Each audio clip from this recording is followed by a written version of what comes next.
Welcome to Tall Tales. Today I'll be reading The Halton Mine Incident by Teng Rong.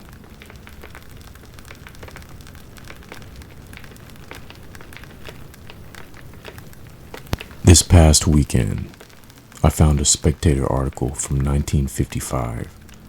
Supposedly, 6 teenagers disappeared in the woods behind the mine, never to be seen again. Later that year, the Halton Copper Company declared bankruptcy.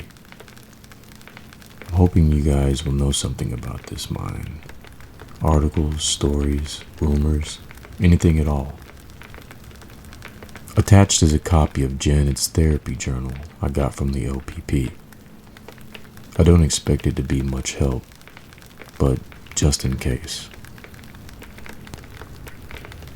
Please keep this between us.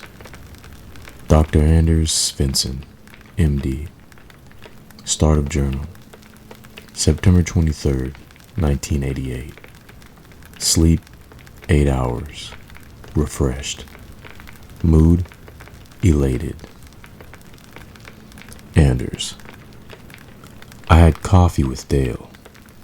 His new toy is a 27-hectare piece of uninhabited forestland west of Milton. He bought it with the small fortune he made in last year's market crash. With the environmental cleanup charge, he paid double the market price. Unbelievable. All that success must have gone to his head. But knowing Dale, he can squeeze money out of a stone. On paper, it's an abandoned World War II era underground copper mine. But Dale believes it's a secret codebreaker center. Of course, the records are lost. He says there could be old encryption machines worth hundreds of thousands of dollars. He's got a team already. Himself, a scientist, and 2 collectors. My job would be to get them through the forest, keep them safe from rain and bears, and get them out. He'll split 15% of the profit with us, along with an honorarium of $1,000 per person per day. You'd think it's a no-brainer, but I told him I'd think about it. I'm feeling apprehensive about the whole thing. I don't know what it is. He says I don't have to go inside the mine, which made me feel better. I think I also have a fear of confined spaces. We can discuss this next time. Or maybe I'm just jealous of his success. You always say that. See you Wednesday. Janet. $3,000 for a 3-day camping trip? Jesus. October 2nd, 1988. Sleep, decent. Mood, annoyed. Anders.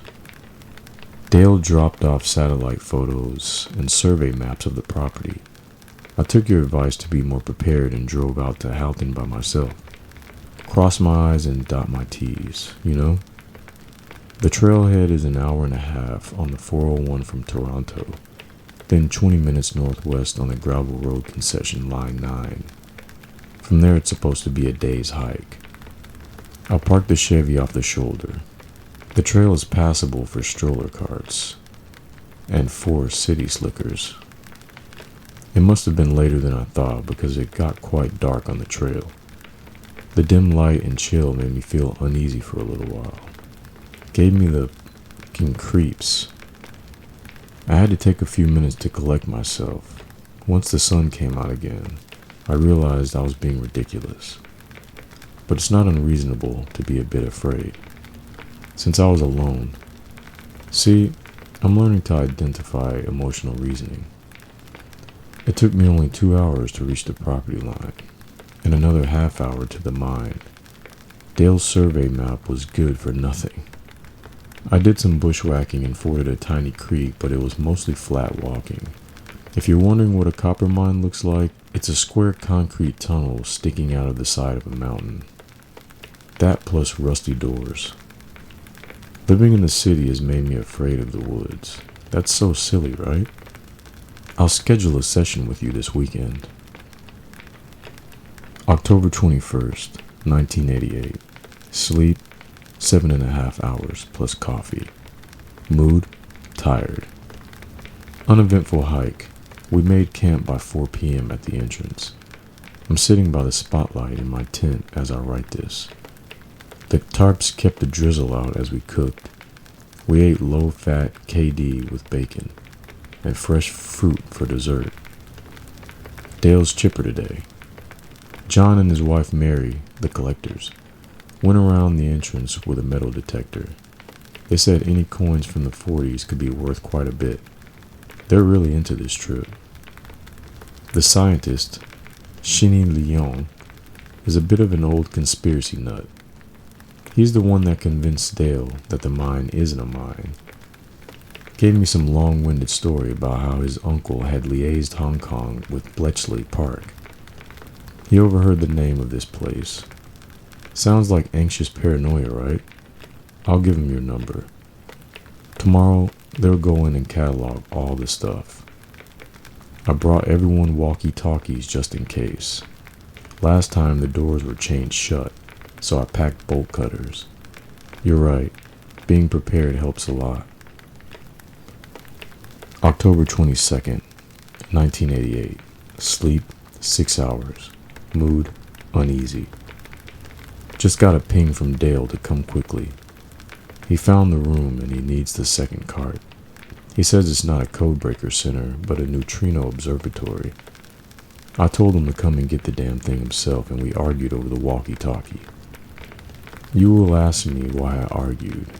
This is stupid, but I'm dreading the inside of the mine. When they cut the lock this morning, a gust of air came out and it smelled like spoiled eggs. I got the chills imagining the mine leading directly into hell. It's also very dark inside. I know what I'm feeling is a natural response to confined spaces and the unknown. It's just an old tunnel. I'm bringing you with me so I can write everything, as you told me to. Situations, thoughts, reactions. I gave myself a big scare. It's so dark in here. The flashlight I have isn't bright enough to see anything, so I was feeling around as I walked. About 5 minutes in, I touched something soft and wet and screamed like a little girl. I felt like I couldn't breathe. It was moss. The mine is just a long and narrow hallway bored into the mountain. It's pitch dark and unnaturally cold, but it's just a tunnel. I must have walked for 20 minutes non-stop to get to the double door at the end of the tunnel, so I understand why Dale didn't want to make the trip back just to grab the cart. I apologized to him. I'm eating a bologna sandwich on a dusty table in this Halton District Neutrino Reactor Observatory. It's a large room, maybe 30 feet by 50 feet. Our 2 portable spotlights are keeping the room well lit. There's a buttons and displays panel on the wall at the very end, and an analog number flipper stuck on one. A glass screen along the wall, with a metal sheet behind it. 6-foot wide work tables, binders and papers strewn everywhere. It looks like it was once a big operation, and one day they just left. I really like Mary and John. They have a great synergy. John is excitedly pressing the buttons along the wall and they click like typewriter keys. The panic had worn off. I feel perfectly normal. We'll be done by the afternoon at this pace. Dale's pissed there's no Enigma machines for him to sell. My head hurts from the bitching. Situation. I decided to open the door and look outside, but I couldn't see the tiny light at the other end. I distinctly remember seeing the light at the exit as I came in. There's a shiver across my back now. You'll tell me the anxiety is making me feel like this. Probably right. It's just past 6 p.m. It would be darker outside, so I shouldn't expect the same amount of light. The papers are loaded into the first cart. The stationery, drafting tools, computer parts, tubes, etc. into the second. The collectors are still taking their photos. We'll leave soon. I'm so confused. We've been walking for an hour and I still don't see the exit. Dale says we're slow because of the weight of the carts. He's right. Still, I don't see any light past the range of the spotlights. I am ruminating that we took the wrong way and we are lost, but that's nonsense. The tunnel is straight with no branches. We're taking a water break. Everyone is tired. I must have misjudged the distance on my way in. Dale and Shinny say we're almost out, but we're taking a second break now. They're just chatting. I'll ask if my watch is wrong. No, 8:10, just confirmed. I really want to know, did it take them this long to get in? I won't ask, because I know it's just me being me. Reaction. I feel a sense of dread creeping up my spine. It tingles and it's awful. I've been walking in the middle of the group because I can't stand being exposed. It feels as if the tunnel is trying to eat me alive. The walls are so cold. I regret leaving the Xanax in the tent. I know you said not to take them. The big lamp burnt out and we're still nowhere near the exit. So we're eating dinner in the tunnel. Sandwiches and granola. I pulled Mary aside and told her I'm feeling like something is wrong. She said it's normal and will be out soon. I am not the crazy one. Mary admitted that it's taking a lot longer than she remembers, so that's proof. I suggested we backtrack to the observatory because we clearly made a mistake. Maybe we left through the wrong door. Dale says we'll be out soon. Situation. I'm eating dinner in a tunnel. Thought. We are trapped in some kind of underground maze and my group is delusional about everything. You will say this usually means that I'm delusional. When nobody but Janet is panicking, she's anxious. If you are right, Anders, then I am beyond help. When you read this page, it will seem all so silly. I'm losing it. I don't know what came over me. I stood my ground and told them I won't take another step. Dale called me an idiot. I told him he can walk all night if he wants, but as far as I'm concerned, we're going the wrong way. And they just fucking left me. It was 20 minutes ago. I watched them leave. I can't see the spotlight anymore, but I can hear the carts. I'm not scared, I'm angry. 5 fucking hours in here. I'm going to the observatory room and leaving through the actual exit. I'll call for help. Or maybe leave them in here. The watch says 4 a.m. It's dark as fuck in here. It's so quiet I can hear my own blood flowing. Whoosh, whoosh. You can't imagine how eerie it is in an abandoned tunnel in the center of a mountain. It's really cold too. I'm shivering all over. The flashlight didn't do much, but I did get back to the observatory. I pushed the table against the door, and that made me feel better. My head is killing me. I'm going to close my eyes for a few minutes, then head for the tent. I don't think I can stand another second in the tunnel. October 23rd, 1988. Sleep, mild headache. Mood. The first thing I'll do is this therapy journal, Anders. I hope you're happy. I'll keep it short. It's 8:15. Must be a.m. I fell asleep and slept the whole night here. It's hard to tell time when it's pitch dark. And before you ask, no, I didn't dream of anything. I don't know how I'm feeling, except for cold. It feels like my bones are frozen solid. And I'm really thirsty and I'm dying to see daylight again. Clear your calendar. I'm going to need 100 makeup sessions after this. What I know. I walked for another 40 minutes. There's only one exit from the observatory. The tunnel is perfectly straight.